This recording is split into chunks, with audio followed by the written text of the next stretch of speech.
उसने बस एक बैच को छुआ। उसके सामने एक पूरी नई दुनिया थी। सुनहरे खेत, अजीब सन्नाटा।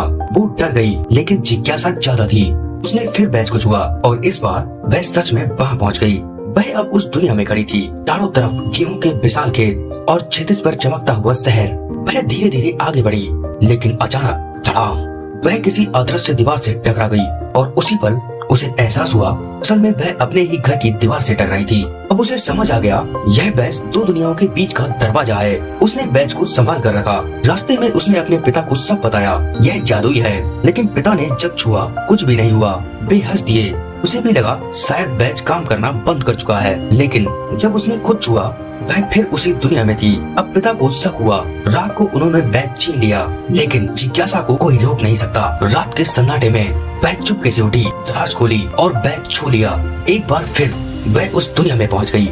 इस बार उसने समझदारी दिखाई। दीवारों को टटोलते हुए वह रास्ता ढूंढने लगी। आखिरकार उसे दरवाजा मिल गया। लेकिन जैसे ही वह आगे बढ़ी, वह अचानक तीसरी मंजिल से गिर गई। असल दुनिया की सीमाएं उसे रोक रही थीं। अब उसे समझ आया उसे खुली जगह चाहिए। वह बाहर गई, साइकिल उठाई और सड़क पर निकल गई। फिर उसने बैच को छुआ। इस बार कुछ अलग हुआ। वह सीधे उस शहर में पहुँच गई। लेकिन यह कोई साधारण शहर नहीं था, यह भविष्य था। सैकड़ों साल आगे की दुनिया, लंबे लोग, अजीब कपड़े, उन्नत तकनीक और सबसे चौंकने वाली बात, वे उसे देख सकते थे।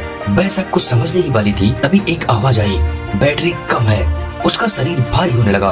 वह हिल नहीं पा रही थी। एक अंतरिक्ष यात्री ने उसे बुलाया, चलो अंतरिक्ष चलते हैं। एक मौका जो शायद फिर कभी न मिले।